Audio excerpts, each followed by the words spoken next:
Are you familiar with FBI Special Agents Kyle Seraphin? I'm familiar with the name. Is that yes? I'm familiar with the name. Familiar with the name. Familiar with the name.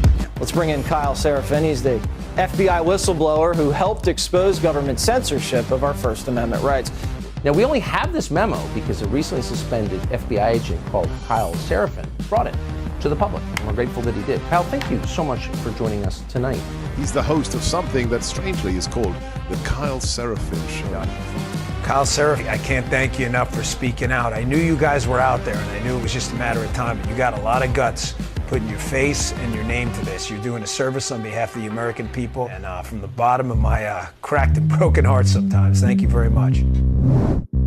Take a look behind the curtain with a real whistleblower and American patriot. Prepare to embrace the uncomfortable truth because this program has no time for comforting lies. Here is civil liberties enthusiast, Second Amendment defender, and recovering FBI agent Kyle Seraphin. Well, hello, my friends. Welcome to the Kyle Seraphin Show. Today is Friday. It is the 31st of May, the last day of the month. We'll have new hold music, if you will, or maybe none at all. I guess we'll see.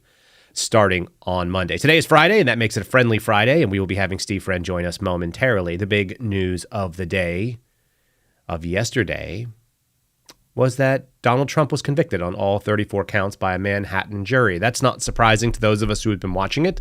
It doesn't make it any less appalling. We're going to get into a little bit about what's going on. The coverage of it, I think, tells us more. We like to do meta-analysis here. We don't like to just say what the story is. I've got a message for the Trump campaign as an opportunity for them to do something. And yes, as of course my mother would notice in the chat, I'm wearing a hoodie. Why are you wearing a hoodie in the middle of May, at the end of May, into the Texas summer, Kyle? Because I'm playing sick, y'all. We're getting it done as best we can. I got a household full of kids who have friends who get sick, and then they come to my house and they bring their diseases and their illness. Many of you know exactly what I'm talking about. I actually broke into my contingency medical pack last night. Go figure. All right, go figure on that one. Let's get started with a read from my sponsors. This is an opportunity to support Donald Trump's campaign, but really more broadly conservative issues in a different way. I'm going to just throw this out there. A lot of people are throwing $20.24 at WinRed. You're going to get unlimited, like infinite text messages and spam and all that kind of stuff. And that's a thing. You could do that.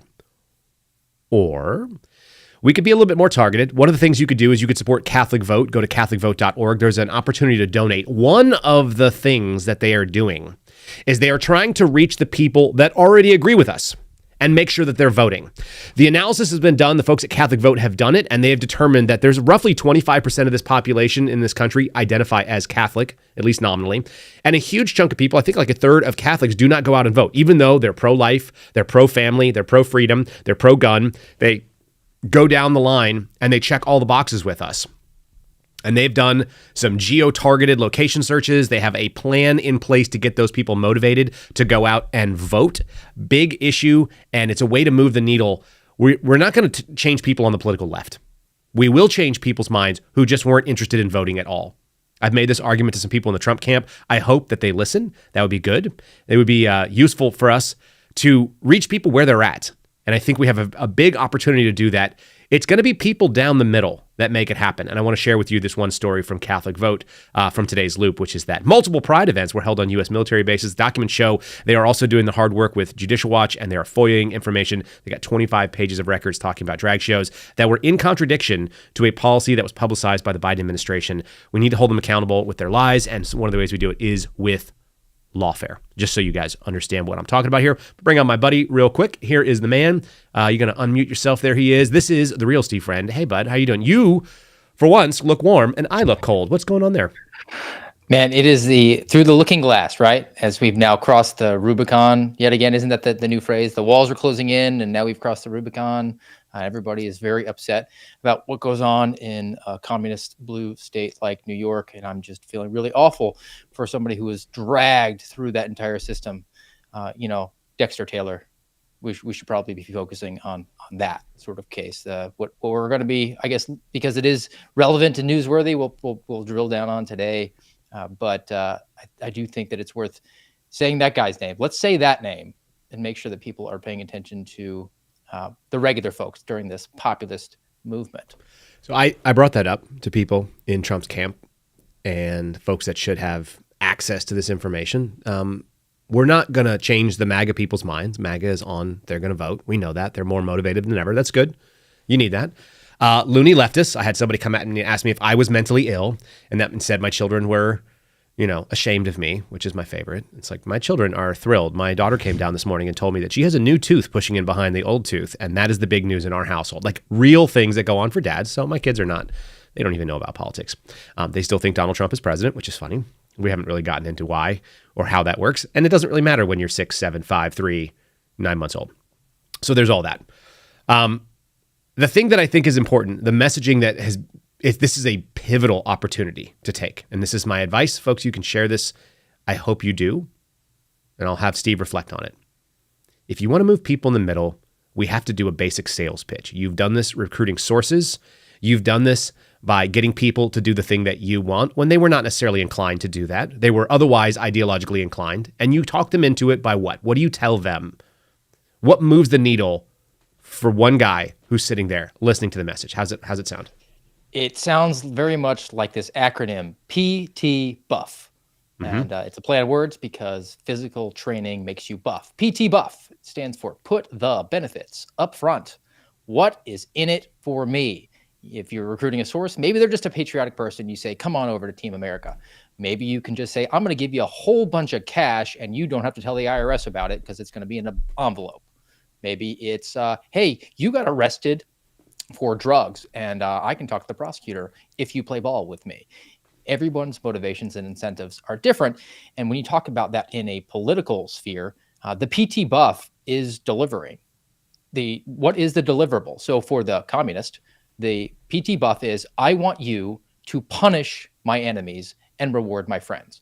Alvin Bragg, Letitia James, Fannie Willis, Jack Smith, all of those prosecutors, that is their prime directive. If they do not deliver that, they will be replaced. They will be rolled.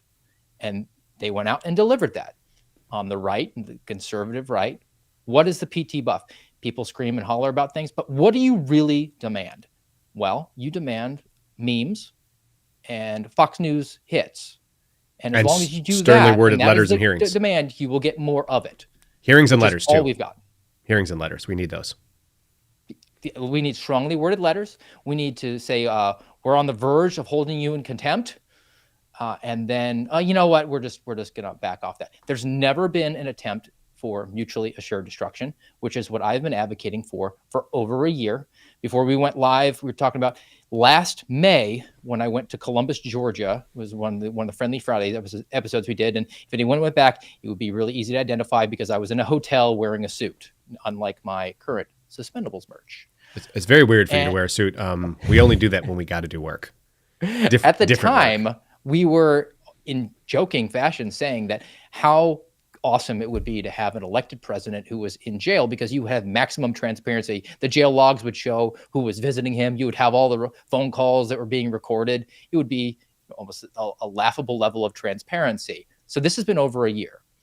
This is the most predictable outcome possible because of the PT Buff, because it is a blue state in a blue courtroom with a communist prosecutor and a communist judge and a communist jury pool. That was all made possible by people sitting back and allowing that to happen because the only PT Buff that they insisted from the other side was just give me a hearing.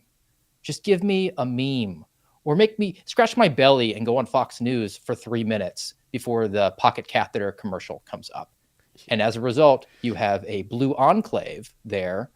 And they're around the country, and the communists know where they are, which is why they're being very specific where they brought their charges in their cases. And I've seen a lot of conversations spinning around, and I very tongue-in-cheek use the term Rubicon because I've lost count of how many Rubicons we've crossed over the last 8-9 years. At this point, it's very much like how many times did everybody die? I mean, it started with the Trump tax cuts and went on and on and on from there. It's just this loaded language. People will die. About this is a civil war. We're on the verge of civil war.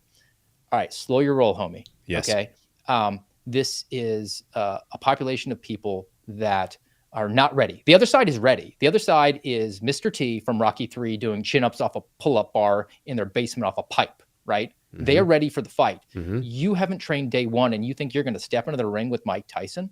They own all of the levers of power, all of the infrastructure, the education system, the court system, everything, the school boards. I can't get you off your duff to go to a school board meeting. I can't get. You look at the current state of affairs in the presidential electoral politics. For all intents and purposes, everything ended after Iowa, right? For the Republican Party. At that point, Donald Trump won Iowa. It was basically done. 14% of Republicans showed up to vote in the Iowa caucus. Sure. That's 100,000 people. 50,000 people voted for Donald Trump in Iowa. And that is the way that we determined who was the Republican nominee for office. So slow your roll on what you're ready to step to on civil war. I mean, you masked up your kid to walk into a Costco for years. You allowed your kid to stay home and said, he can just do Zoom school. And you think you're ready to step in against a communist who has all of the rules, all of the infrastructure, and is ready to fight and can't wait. And this ultimately comes down to, I think, the last thing I'll point out, the right-wing conservative media that has failed utterly to prepare people for the most predictable outcome possible. It was gravity. It was a fait accompli from when it happened. I've been saying it for over a year. He's going to be guilty. What's the plan? Right. And there's never been a plan. People sat there and they talked about, look, this trial's going terribly. He's going to be Teflon Don. He's going to tiptoe through the raindrops. And now you have a significant portion of people that consider themselves informed because they're listening to right-wing media. They're not just vegging out and watching Entertainment Tonight. And then, I don't know, I forget who's running for president. I don't know. These are people that consider themselves informed, and they're not informed. They're ignorant to the issue, and they're completely off guard, and they're going to fall into the same trap that people did when they did the Stop the Steal. And they're going to go into New York City, and they're going to try to protest and exercise their First Amendment. And spoiler alert, you don't have a Second Amendment in New York. Do you think you have a First Amendment in New York? You're just going to go right into slaughter. It's the same as Dexter Taylor. So let me throw what the plan looks like on my end. I'm a little bit mellow right now, as you guys can tell.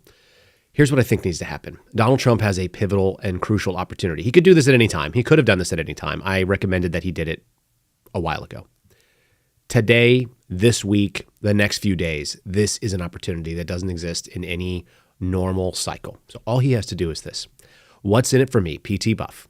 Put the benefits up front. What makes it work for me, the voter that otherwise doesn't care, that doesn't get off my butt to go and get in an Iowa primary, that doesn't show up to be involved in New York politics because I assume that they're captured, even though that is not the case. It's quite simple. Donald Trump is very good at saying, look what they're doing to me. They're doing it to me, and then they're going to come after you. This is fundamentally putting the horse before the cart. The cart before the horse. You can tell I'm a little bit slow right now. Don't put the cart out there before the horse. This has been done. It's been done to Dexter Taylor in New York, in a similar court that was just down the street. It has been done to Garrett O'Boyle. It has been done to hundreds, I'll say it again, hundreds of J6 defendants. It's been done to some black people that live in various districts that are not favorable and don't play by the fair rules. So the opportunity exists right now to pivot and say the most important thing, and I'm going to put Steve on the screen for a reaction to this. It's one thing to see it happening to other people and know that it's bad.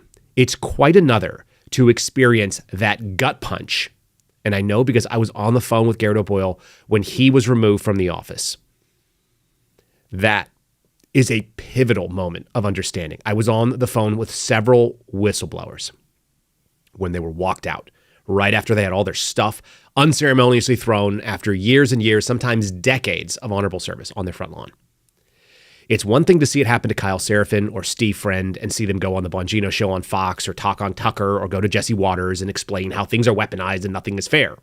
It's quite another to have 34 guilty verdicts and the left-wing media basically lift the table with their boners, which is what we saw on CNN. Even the ladies were running boners. I got a video to show you. This is Nicole Wallace. While she was waiting, she already knew the outcome because everybody knew the outcome of this trial. This is a critical time to tell people it's not that they're coming for me and I'm standing in the way. It's that they've been coming for you all along and now I am in it with you in a way that has never been the case. because all the FISAs and the raids, none of those were judicially binding that resulted in prison time. Today, we are looking at that. I've got a couple little takes on it. So do you want to respond to that? And then I'll play the video. I think that it just sort of reminds me of the Ronald Reagan campaign issue of a recession. It looks like when your neighbor loses his job, a depression is when you lose yours. And the fact that Donald Trump has this visceral connection to the MAGA base, the people that will just, it doesn't matter what he does. He could shoot someone on Fifth Avenue. They're still going to crawl over broken glass to pull the lever for the guy, even though he doesn't know who they are. And that unique connection that he has with his base, it might actually feel like a depression, like they lost their job, even though this is happening to him. And you're right, that this is an opportunity for him to say, they're coming after me because I am you. And the empathy is actually going to be real there. There's a big difference. We've talked about it here before, but the difference between sympathy and empathy. Sympathy means I see that you are feeling bad and I'm sorry that you are feeling bad. Empathy means I feel the pain that you feel because my pain and your pain are the same. And it's hard to have empathy. It's also really, it can be debilitating if you let it run your life. He has a very important opportunity to connect with people who have been wronged by a system and say, not only do I know here that the system has been wrong, but now I feel right here that guttural fear when somebody takes you and they take your things and they say your freedom or your ability to support your family or your home or your safety, all of those things are now negotiable by the state and there's no reason to trust it. That is a different kind of connection with an electorate. And that hits people in the middle that otherwise don't care. People who have been wronged but have moved on. You want to electrify that group of people that are otherwise not interested in pulling the lever at all? You go and talk to the people that are going to move it. PBT said it. What's his name? PBD? Patrick Bet Davis said it. Yeah, Patrick Bet Davis. David said it with Dan Bongino the other day while they were doing a joint show. He said the people in the middle are the only ones that are up for grabs. And it's like everybody who's ever been in a fight, the first time you get punched is when you decide how it goes. This is a real punch because it can result in actual jail time. I'm going to play this Nicole Wallace. I know it's a little early in the day for Nicole Wallace. You still should see this grin. If you are not watching, we're 18 minutes into the show. You can come in here and see this. It is worth seeing the smirk, which is just absolutely disgusting to me. They're beside themselves with excitement with this particular little take. So let's take a look at that. We've got a couple things. I'm going to walk you down the line of what it means. New York, the ex-president turned criminal defendant and his lawyers, the prosecutors who brought the first ever criminal case against an American ex-president, and indeed the entire country waiting for word from the jury in the Trump election interference hush money criminal trial. In court right now, the jury is currently on its 10th hour of deliberations. The judge has said that the jury will not work past 6 p.m. today, no matter what. If anything happens in court, we'll let you know as soon as we know. Steve, they're actually doing a Rocky montage video sound. If you're just listening on the audio, that's what you just heard. It sounded like she was doing chin-ups in the basement. It sure did. And I don't know what it was about the way she was carrying herself. And she was giddy as a little schoolgirl there. She almost couldn't speak. She was so excited. Her face was smiling so hard, she was missing words. And that is why, look, I'm really glad that America's not part of Europe. And I've always just like, hey, we left there for a reason. But I do think that we should default to what Europe does with its television people. They don't call them anchors or hosts. They call them readers because that's all they do. They're just pretty people that read a teleprompter. Or presenters. I think that would be appropriate. And there was something about it. I know this is sort of random. She looked like James Comey, like that. I'm just so arrogant and full of myself from what I'm saying. And I don't know why that popped into my head, but I'm just like, did James Comey put a wig on? Like that was the sort of ambiance that she was setting up for her show as Ivan Drago was running laps around the inner track. It's really gross to see. I've got another one that shows even grosser because they're going to try to take this moral high ground. We're going to talk about the Sixth Amendment again, which is the rights of the accused, not of the state, which we continue to try to hammer home. Most people don't even know how their own system works. Before we do that, Patriot Coolers is what I'm drinking right now. I'm drinking tea out of this thing. I've already done my coffee and it's hurting my stomach, so that's not ideal. You guys can get your own customized Patriot Cooler. Go to patriotcoolers.com. The promo code KYLE will save you 10%, $50 or more. You're going to get free shipping. I need that right now. Check them out. You're going to get the logos that Garrett O'Boyle's done, including the upside down flag, which is a pretty important thing. You guys might want to be supporting and sporting Suspendables merch that shows us that our country is actually under some duress right now. Oh, look at that. There he is. Good job, buddy. All right. I want to do another video real quick. This is Morning Joe. There's no other way to do it. This is them taking the moral high ground. I think you're probably talking about the most important point that happened during this trial, and including the verdict. And it overshadows the big headlines that say guilty on every front page in the country. And it is the fact that 12 ordinary American citizens, perhaps of different political beliefs, different religious beliefs, different ethnic backgrounds, we don't know that, 12 average Americans sat in a room, and guess what? They didn't get information or evidence from TikTok or Instagram. They got evidence presented rationally by the prosecution in this case. And they made a decision that Donald J. Trump was guilty. And Donald J. Trump's reaction to the guilty verdict was, once again, he's already demeaned and destroyed much of our electoral process by saying it's rigged and corrupt. And now he took on the rule of law. He took on the definition of justice itself by saying this verdict was corrupt and it was rigged and it's a rigged system. Well, if he was correct in both his assertions that the electoral process is rigged and corrupt and that the judicial process is rigged and corrupt, then there is no more America. There is no more America. And Lisa. Yeah, I think we kind of agree with that. Steve, you want to go down through the Sixth Amendment and how this sort of thing can apply, particularly the impartial jury? Oh, yes. And a very, very impartial jury of your peers in New York City, which voted, 198% Democrat in every single election. But what people need to know is this is a due process amendment in the Constitution that entitles you to a speedy public trial. When I say you, I mean you as the defendant. The government doesn't have these rights. These are being bequeathed to you as a citizen because in our system, you're innocent until proven guilty. But I just am always amazed and laugh at things like these are the type of people that talk about our sacred democracy. Yep. And it's whenever it's convenient. It's so over the top where this guy hates the Constitution. This guy hates America so much. It's very much like the wife that says, like, I love my husband, I just want to change everything about him. There's no what are you conserving, right? If you were a curator at an art museum, like, what would you do to preserve these great works of art? Like, you might need to put them under certain lighting. You might need to, at time to time, like move them into different areas because of the climate. Like, you're going through efforts to conserve it. These guys are throwing the cans of tomato soup on the art because they hate it, and they're saying, look, it's artwork. I love it. I made my own art. I want to change it. Like, this art is a living document. It's gross. It's gnarly. This is Donald Trump with his reaction. It's not actually what he said. I mean, he did say it was corrupt and rigged, and I think that you're a fool if you think otherwise. As you mentioned, I think his percentages might be a little bit more in line with reality as far as voting Democrat. He sort of has that kind of stuff down rote. So here's DJT saying his piece, walking out of the courtroom, and we have a press conference coming up at 11 Eastern time as this show ends. And at the very least, Mark Naughton will be talking about it on this channel, so you guys can watch it from there. He's got a decent spot. He said he's been there for a couple hours. So he's texting me now, and I can't see what it is because we're doing the show. Anyway, if you guys want to follow this channel, make sure you have liked, you have subscribed, you have done all of the things to be able to get notified when we go live. We'll do it on YouTube. We'll do it on X. We will do it on Rumble, at the chat here on Rumble with all of you folks if you guys want to follow it. I know Dan Bongino will be doing the same thing, so take your pick. I don't know what feed he's covering. We've got our own feed, so that's kind of fun. May not be perfect. We'll do the best we can do. Again, it's rumble.com/Kyle Seraphin. Make sure you hit that like.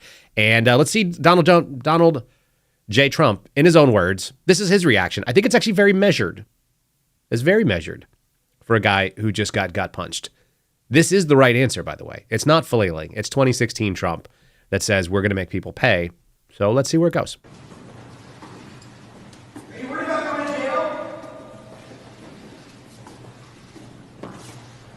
This was a disgrace.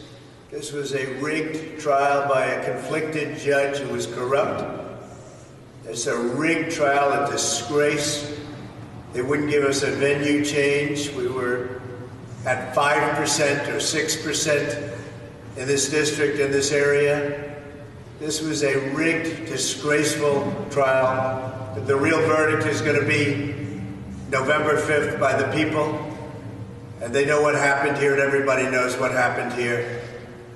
You have a Soros-backed DA And the whole thing, we didn't do a thing wrong. I'm a very innocent man, and it's okay. I'm fighting for our country. I'm fighting for our Constitution.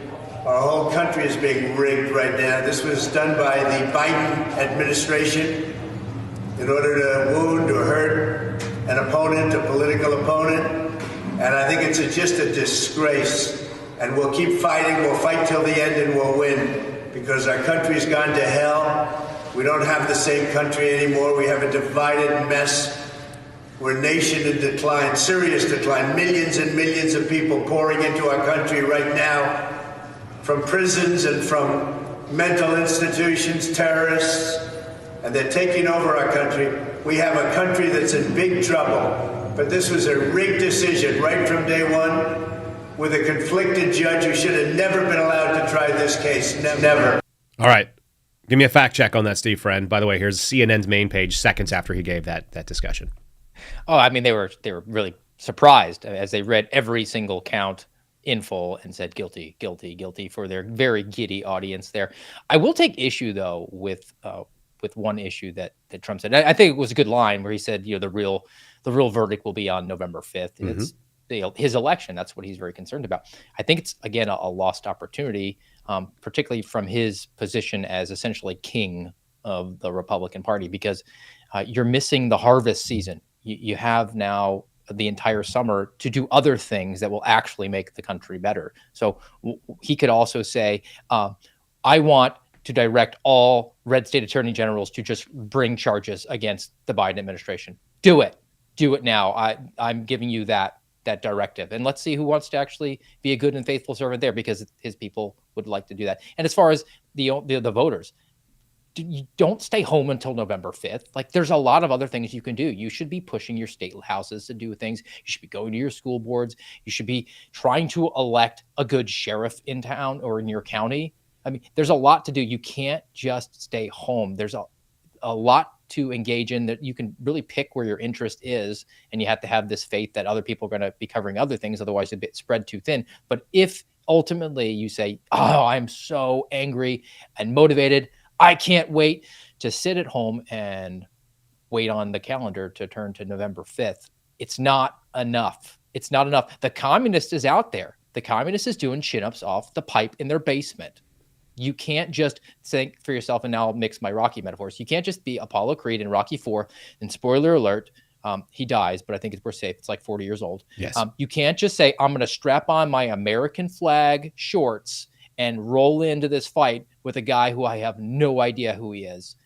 You're going to get blasted and killed. Yeah, it's not Biden, obviously. It's the people behind Biden. There is more to it. I won't leave you guys just sitting here and wallowing. Steve's point about the AGs being active is very interesting, especially in light of another little thing I'm going to cover you. We're not going to live all on this particular topic, but we are going to give you one more, maybe two more takes, I think. This is Seb Gorka. Now, I love Seb Gorka because he says things like this. Kyle Seraphin. I don't know why he did that, but Garrett O'Boyle sends me that whenever he wants to call me out. Seb Gorka also is my inspiration for today's show in some ways, because I have talked to Seb, and then I texted him right afterwards, and I said, man, are you okay? You look terrible. And he said, yeah, I have strep throat. I'm just doing the show. That's the way I have to do it. And it's like, bro, I've got some ideas for you. So I actually recommended a localized numbing agent, and I sent him like one of the canes, a benzocaine or something like that. I was like, go get this from your doctor and start gargling. You look like you sound, and you sound like you're awful. I'm able to cover a little bit. I think I'm not as in much pain as Seb was. Seb's got that throaty voice. But anyway, he's saying something very important here. And there is more to this. He also is a very smart guy. You got to hang out with Seb. He knew this was coming. There's no... Yeah. He's very smart. He's very charismatic, and he's very large. I mean, he made Garrett O'Boyle look like a small child, which ultimately made me look like an infant. But I just a little point on that, because it's funny. When we were doing this back and forth on Twitter one of the days, he said something like, I was like, you're a giant amongst men or something like that. And he was like, is that heightism? And I'm like, how dare you, Seb? I look up to you. Like, literally any room I'm in, I'm looking up to you. And he was like, oh, because he's Seb Gorka. He's got the IQ that matches the height. And yes. I don't think that he would have looked at any of the facts on the ground objectively and thought, oh, Teflon Don, he's going to get out of this. So I would be interested to know what his perspective is. Here it is. So, what's the real detail everyone missed today? Oh, 34 counts. He's convicted. Well, of course he was going to be convicted. The judge donated to Biden. The prosecutor team has the former third man at the DOJ working for Biden just smuggled into Alvin Bragg's team. Oh, but what's really interesting? They're afraid of President Trump. He walked out of that court today a free man. He got into what? His armored limousine. He got into his motorcade with his Secret Service detail, and he's sleeping a free man in his own bed today at Trump Tower. Isn't that interesting? They didn't put him in handcuffs. They didn't take him down into the tombs in central booking because they're still afraid of him. And WinRed and the president's website, DonaldJTrump.com, crashed today because so many people were making donations. Guys, he's stronger than he's ever been. So put on your red MAGA hat. I like what my caller said today. Get a piece of paper, write in big letters, Trump, and stick it on the inside window of your car. Tell the world, we are gonna win, because it's up to us.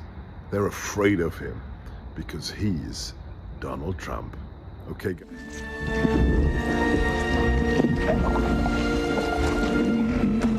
It's afraid. It's afraid! What do you got, Steve? Is the blob afraid? Yeah, nice movie reference there. Look, I think Seb makes a good point. I think that Donald Trump will probably wind up raising a butt ton of money off of this. But again, all right, that's passive. That's not active. The communists raise money too. From what I read, they basically have won the media war for the fall already. It's done. Like they've bought all the commercials up. No matter what happens for nomination processes, even if Joe Biden is in fact the nominee or Donald Trump is one of them gets swapped out, it doesn't matter. Whoever the nominee is, all the commercials that are going to be run during football season are going to be for the communists. Money's not enough. You're going to have to go and do something else. Find where you can engage. And look, back to New York. Why did this happen in New York? Why was it able to happen in New York? It's because you ceded that ground for years and years and years, and you allowed the communists to take over every aspect of that state. That is exactly what Dexter Taylor said when he did a long interview with me on a Saturday night. It's exactly what he talked about. He said, why aren't you in here talking like your ideas are just as good in the hood as they are in a rural America? Why do people become statists when they come and start talking to black Americans? Pitch the ideas of values-based voting. Pitch the ideas that your vote counts and we want it. Pitch the idea that less government equals more freedom for you, and that's actually what you want. It gives you the freedom. It takes the hooks off. You don't need the government to serve up dollars to you because you can't do it for yourself. We respect you as a human being. We think that you can do the best thing with your dollars. That's why, school choice should be on there. You should be talking about the government has failed you. You've looked at it for 100 years. Are you going to do the same thing again? Do you want to act like an insane person? Are you going to stay on the sidelines and do nothing? Or do you want to get proactive, which I think is what you keep saying? There's a proactive ground game, and this is the time to talk about what's in it for you. Put the bottom line up front. Put the benefits up front. Get PT Buff on this stuff. Agreed. Avowed. You have to. Look, it's easy to become overwhelmed too. Like I think, particularly people who are paying attention to the Kyle Seraphin show. If you're on a track engaging in a race, you've lapped the normal people multiple times as far as being aware of what's going on. So the temptation for you is going to be, well, I got to dabble over here and over there, and whatever my passion projects are, I might have 10 things that I'm really inspired to do. You have to dial it in and say, look, I'm going to focus on my number one issue and have the faith that my number two issue will be somebody else's number one. Maybe somebody else in this audience, maybe somebody else somewhere else. Yes. And it's a community aspect to it. Like you might not think that you're contributing to a presidential election, but if you are fortifying an area, there's a value system there. There's a culture system there that will then have downstream effects. So maybe you just want to go and volunteer your time for kids that have no dad. You just want to be like a big brother. Like you're doing demonstrate values. Live them. There's a downstream effect from that. You can have an impact on that kid and teach him that, yeah, You don't need a handout from the government. You can do this yourself. Let's teach you these hard skills, and then all of a sudden you've reshaped that kid who can then go out there and proselytize those values to within his own household, within his own community. I mean, that's just one little example. But it's the same example that Garrett and I have talked about before. It's very critical. They say the best evangelists are proselytizing every single day, and sometimes they're using words. The best way that you move these values forwards is you demonstrate values. If you're a welder, if you're a framing carpenter, if you're a finish carpenter, you bring people in. That's why I don't like unions, because there's a barrier to entry. You can bring people in, take them to a Habitat for Humanity. If you have a profession, it's a free place to go practice on somebody's house where somebody else will provide the materials. Teach them how to swing a hammer, teach them how to stand up on their own. There's a lot of money in construction jobs. You know what money makes you? Want to keep more of your money. You know who doesn't want to let you keep your money? Democrats. They want more taxes. They want more handouts. They want to tell you that we're going to give you an offset and we're going to flood more money in so we can make housing more affordable by giving you more money to make housing less affordable. No second order thinking. Let people understand first and second order thinking by putting a hammer together with a nail and holding two things together and going, oh, I was doing this one action. It was a kinetic force that drove this thing in. On the other side, I was stabilizing something and I was building something. When you can see it with your own eyes, people who don't have to be that smart. We had this guy yesterday, which I'll show you real quick. Oh, that's not it, is it? It's this video here. Should be present via Zoom. Mr. Harris, are you driving? Like, you got a guy, and if you didn't see, Steve's always a day behind. That's a guy who was driving, and he was doing a Zoom call for court on a suspended license. You know, there's a lot of those people that are out there voting people. It's not because that guy's a bad man. He's not an evil criminal. He's just doing dumb stuff because people are dumb when they are not given an opportunity to educate themselves. If somebody sat down and said, dude, I got a quick question for you. You're going to the doctor's appointment? Yeah. Didn't you say you have court today? Yeah. What's the court for? I got my driver's license suspended. Are you doing it on video? Uh-huh. From your car? Uh-huh. For a suspended license? Oh. He would have had that moment that he had after the judge pulled him and remanded him into custody. That's the key. You need to give it to them up front. Not in the past tense where it's like, well, in 4 more years, you can make a better decision when you're going to forget again. Give it to them now. Demonstrate your values. And as you said, proselytize. Money doesn't equal win. Values and demonstration, local groundwork, all these things are the way. And make it about the person.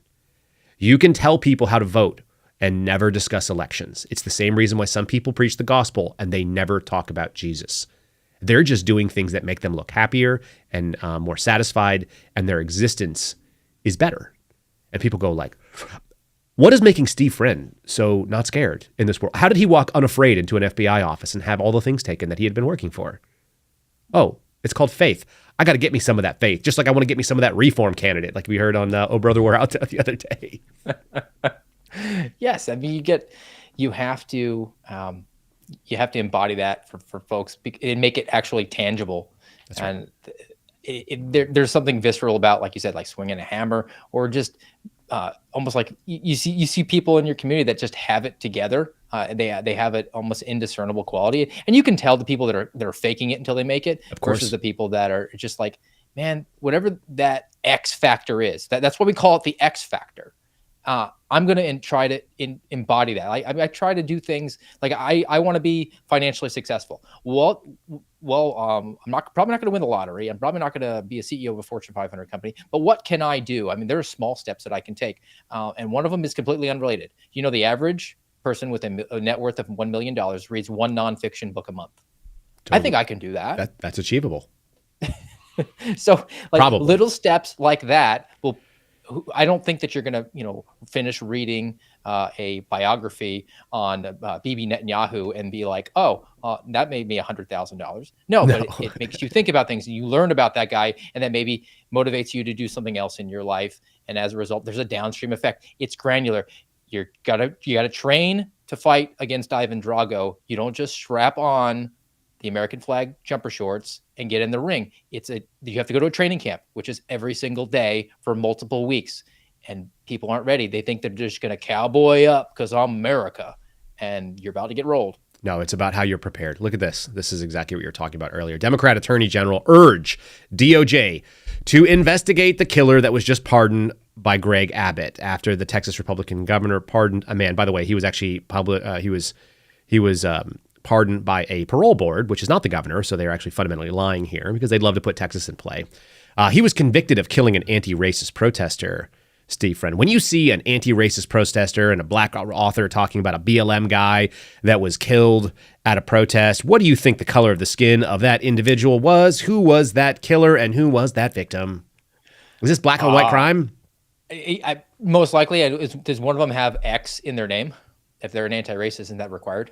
It should be, but it is not because we're talking about Al Sharpton, and he's not that bright. He can't even read. He thinks a surgeon is a sergeant. I'm going to play you what his take on this is, and I'll let you get into it for a second. I'll let you respond. You get first word back. Al Sharpton, he's very outraged. You're going to see on the screen exactly who we're talking about here. This is the story of Daniel Perry. This week, your Governor Greg Abbott pardoned Daniel Perry, a former Army sergeant convicted of murdering a Black Lives Matter protester in 2020. The victim, 28-year-old Garrett Foster, was legally carrying a rifle at the time of the incident, but according to witnesses, never raised his weapon. Perry claimed he was acting in self-defense, although unsealed evidence from the trial shows he made racist and threatening posts about protesters prior to the shooting. So what's your reaction to this pardon, especially coming at a time when we are once again seeing many Americans engage in demonstrations and protests, which we all hope will remain peaceful for everyone involved? Yeah, sure you do. Steve Friend, you get to respond. I don't care what's that guy's name, Colin Allred, says. Yeah, I'm not really interested in Colin.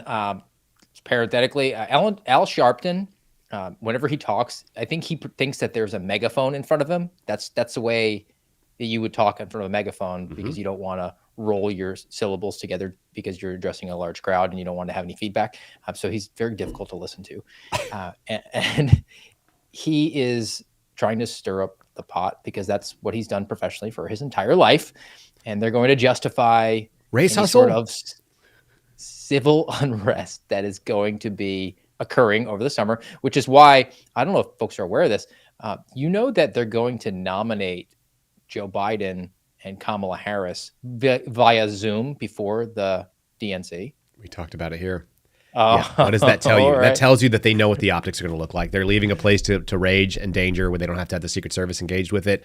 The second thing is, are you familiar with the story, Daniel Perry, that Garrett Foster, what was going on? It's been a minute. I mean, I know that name. As soon as he said it, I said, oh yeah, there was an element to it. It was almost like the Kyle Rittenhouse type of thing that we're going to just completely just ignore the facts, but you'd have to refresh my memory. A guy walked up to another man's car while his rifle was at low ready, but he never raised it. Is low ready a shooting position in your experience? Just into the concrete, but yeah. But all it takes... Not one that's going to be violating the cardinal safety rules. It doesn't violate the cardinal safety rules, but the question is, if you are an officer and you have a broader spectrum as an individual. So the guy that's sitting in the car was armed. A crowd surrounded his vehicle, like they do, a mob in Austin, Texas. And one of the guys deliberately moved up to the passenger window with an AK at low ready and addressed the guy and got in his face about it. And so the argument was, well, it wasn't a shooting position. I can go from low ready and put 3 rounds into you very, very quickly. On a timer, it's going to be like a sub 1.5 second experience for you. It's going to be faster than you can draw and shoot me back.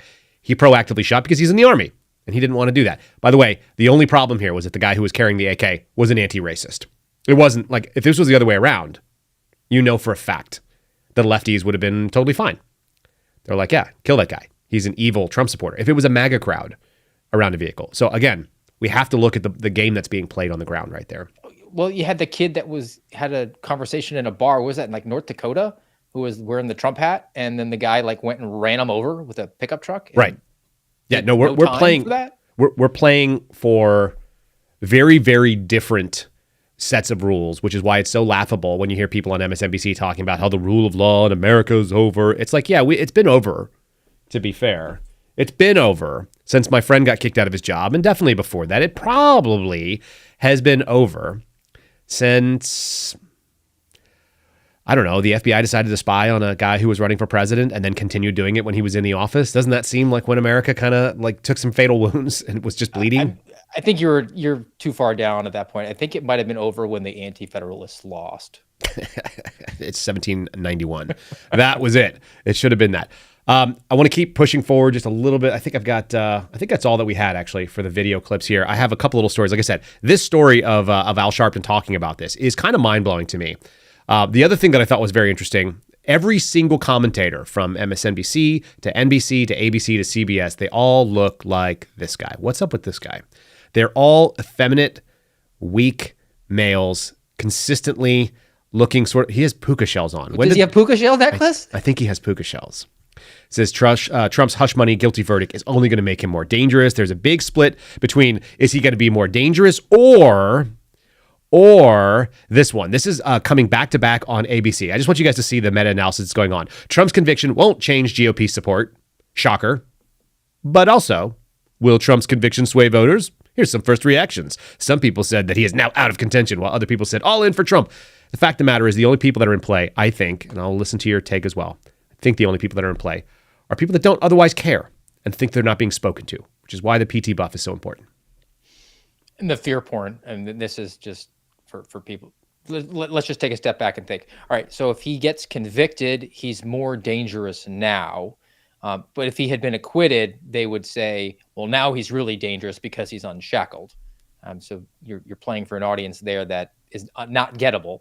So don't play for that audience. You play for the people that were walking around the airport yesterday while CNN was airing and had no idea what was going on. They're just going about their business. I took my kid to his Brazilian jiu-jitsu class yesterday evening, right when the verdicts and stuff were coming out. And there's parents just hanging out, talking, and completely unaware. I mean, they are able to have their lives together enough to afford to take their kids to this recreational activity, which isn't cheap. Yep. I would think that, those are people that you can engage and be like, hey, how do you feel about the, FBI targeting you because you go to mass? Or you think that your kid should be in combative sports.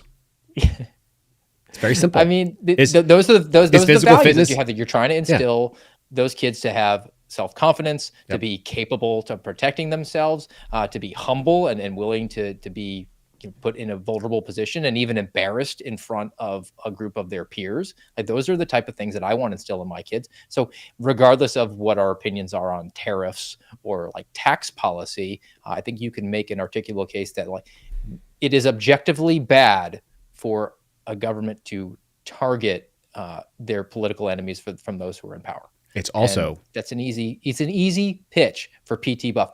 Put the benefits up front. The benefit being, we're just going to leave you alone so you can go to your kids' Brazilian jiu-jitsu practice without having fear that what you're looking at on your phone is going to be surveilled.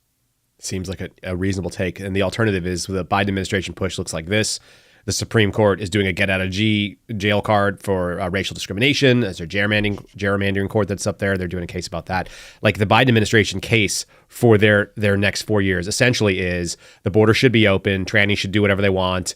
We need to give people free money, and we need to rebuild the economy in a green area. Abortion's for all, and racism is everywhere. So we need to have us in, because a 80-something-year-old white man is the solution to racism, even though he got a pretty dubious record on his speaking. It's all pretty straightforward. Their pitch is not good. It's why they went after the Donald Trump in the first place. This is the opportunity of a lifetime for this particular campaign to pivot today and make it not about Donald Trump, which is not his instinct, I don't think. It's an opportunity to do something very important. It's to make it about the individual voter who feels now empowered. Go ahead. You should make it about, populism. I mean, the sheer irony that a billionaire playboy celebrity has been the vessel of this populist movement within the country. Yep. It's sort of a head scratcher, but it is what it is. That's just the reality on the ground. And he has to resist the temptation to do what he always does. That's why he got famous, because he was such an egomaniac. I get it. That's his shtick. But as a leader of the country that he endeavors to become again, and he has the way that he is riding on his surfboard is through populism. The benefit can't be help the billionaire. The benefit of it has to be, I am one of you. This is happening to me because it's happening to you. I need to, and you need to move this country in a direction that benefits everybody. What is it that I can do for you? I'll stand here and take the hits, but what else can we do? And it can't just be donate to my campaign. Correct. It can't just be stay home and wait on November. Let's remember this too. There are other elements. We have to remember. Già troppa frociaggine. There's already too much frociaggine out there. I'm going to get worse and worse as saying that. The Pope said it.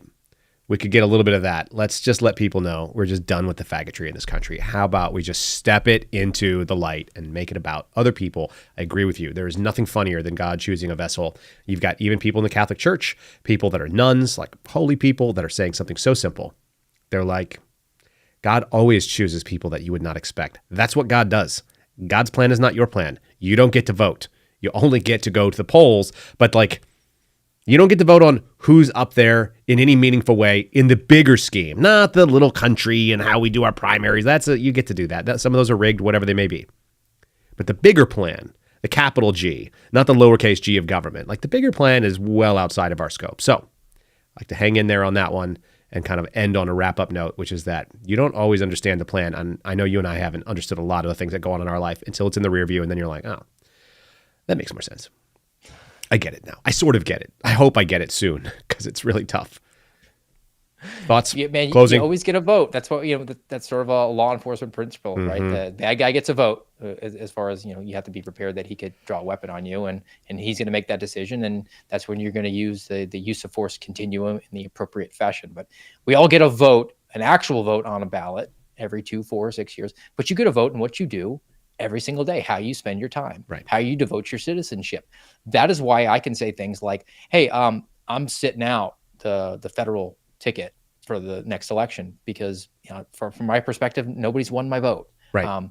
And be comfortable in the fact that I am a engaged citizen. I do the school boards. I talk to the grassroots organizations. I'm trying to push state legislation. Hey, I'll make my announcement now. I've formed my exploratory committee. Mm-hmm. It's suspendables. Can I be on it? They weren't paid. Okay. And friend for sheriff, 2028. Local. Volusia County, Florida. 2028. Let's do it. 4 years. Steve Friend for sheriff. Let's do it.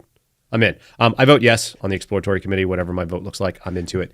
So let's make it happen. Steve, you want to pitch what you guys have coming up on AMRAD tomorrow? Yep, tomorrow, AMRAD. You can find us on Rumble, rumble.com/AMRADpod. We will be going at noontime Eastern, and we're going to be talking about the transfer state. We're going to make a historical reference because Garrett and I are dudes. We have to, of course, reference the Roman Empire and the parallels that happened in the rise, fall, and decline eventually of the Roman Empire to what we're seeing today. And put that message out there in examples so people can see it happening in front of them and realize how we've transitioned from a country that was about providing public good to just moving wealth around from the people who are perceived political enemies to the perceived political allies, which is a problem. We'll be talking about that noontime on the American Radicals podcast. So join us there, rumble.com/AMRADpod. That's AMRADPOD, AMRAD Pod for the American Radicals podcast. Thank you, Steve, for jumping on with me today. You carried more than your share of the burden, so I'm appreciative of you being here today. I hope you have a great rest of your day. Feel better, buddy. Thanks, man. I appreciate that. All right, ladies and gentlemen, you guys are seeing the merch right now. I'm wearing the Sherpa hoodie. I don't know if there's any more of these or if this is the last one, but I'm freaking cold because I've got the chills because I am working through something kind of gross. You guys can get your own Suspendables merch at the-suspendables.com. Support my friend Garrett O'Boyle, who is limited in the things he can talk about, but he can make t-shirts and you can support them. They all are going to let you know that patriotism is not optional and doing the right thing when it's inconvenient is what we're all about. The-suspendables.com. The promo code Kyle will save you 10%. It's just our little way of tracking where it comes from. And then thanks to you guys for watching the show here. We appreciate it. We like it. We made the merch because you guys asked for it, honestly. We'll work on a flag. I don't know if that's pending or not, but let's do it. Let's make it happen. Got a 5-star review for you right now. This is a nice one. This is from Dan B 5291. I have no idea what those numbers are. 5 stars. Kyle does his homework. And I've found his podcasts have a different angle, which usually comes from personal insight. Humor is a must, and Kyle has it. Great job on the show. I've been listening since the beginning. You're the kind of guy that we are trying to talk to, Dan B, whoever you are. Thanks for reaching out and leaving us a 5-star review on Apple during our big push. It is appreciated. There is nothing like it, getting the feedback from you guys, and we are so close to crossing that 1,000 total reviews. It's not about ego, really. It's just about, can we push this algorithm in a way that is fun. So make sure you guys are liking this video. Make sure you are sharing it with your friends so they have a good idea, and tell them right up front. Give them the bottom line benefits up front. Give them that PT buff about why you should see Why should you see The Kyle Seraphin Show? Why should you listen to it on Apple, on Spotify, on iHeartRadio, or at rumble.com/Kyle Seraphin? There's a reason. You all have your own reasons, just like Dan B had in that review. We appreciate all of you. I will wish you a lovely weekend. I hope all of you that are not feeling well like I am will feel better. God bless you. We will see you in the morning on Monday. We're out for now. And stay tuned if you want. Mark Naughton's going to be on. I'm not sure if I'm going to hang out with Mark Naughton or if I'm just going to turn it over to him. Very real possibility Mark Naughton is on his own out there at Trump Tower covering this press conference. Thanks for listening to The Kyle Seraphin Show, streamed live weekdays on rumble.com/Kyle Seraphin. Follow Kyle on Twitter, Truth Social, and Instagram at Kyle Seraphin.